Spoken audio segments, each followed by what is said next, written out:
The worn leather suitcase sat on Amelia's lap, a tangible weight pressing down on her anxieties. Inside, nestled amongst velvet cushions, lay her grandfather's legacy, a collection of weathered playing cards and a tattered manuscript titled The Art of Sleight of Hand. Amelia, a wisp of a girl with fiery red hair and eyes that mirrored the determination in her grandfather's faded photographs, was on a train hurtling towards a future as uncertain as a shuffled deck. Her grandfather, a legendary street magician known only as the Fox, had vanished a year ago, leaving behind the enigmatic suitcase. Amelia, raised by her single mother, barely knew him.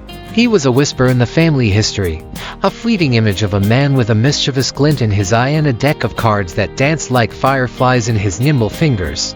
Now, with her mother hospitalized and bills piling higher than a magician's hat, Amelia clutched at this last connection, hoping to find a way to use her newfound inheritance to make ends meet. The train rumbled into Grand Central Station, disgorging a sea of humanity. Amelia, clutching the suitcase, felt a knot tighten in her stomach. Her destination was the Gilded Griffin, a renowned magic shop tucked away in a forgotten corner of the city. Legend whispered that within its dusty shelves lay secrets, props, and the occasional grumpy magician willing to share a tip or two. The shop was a wonderland of the bizarre. A disembodied hand dangled from the ceiling, clutching a playing card.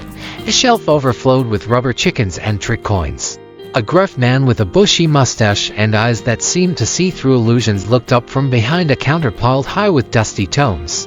This, Amelia knew, was Bartholomew the Raven Crow, the shop's enigmatic proprietor.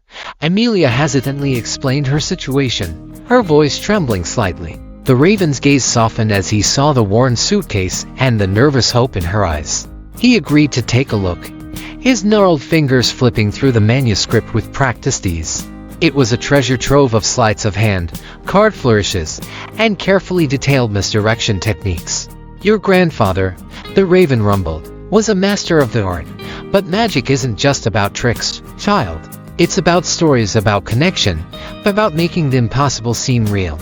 The seed of determination sprouted in Amelia's heart. Over the next few weeks, the Raven became her unlikely mentor.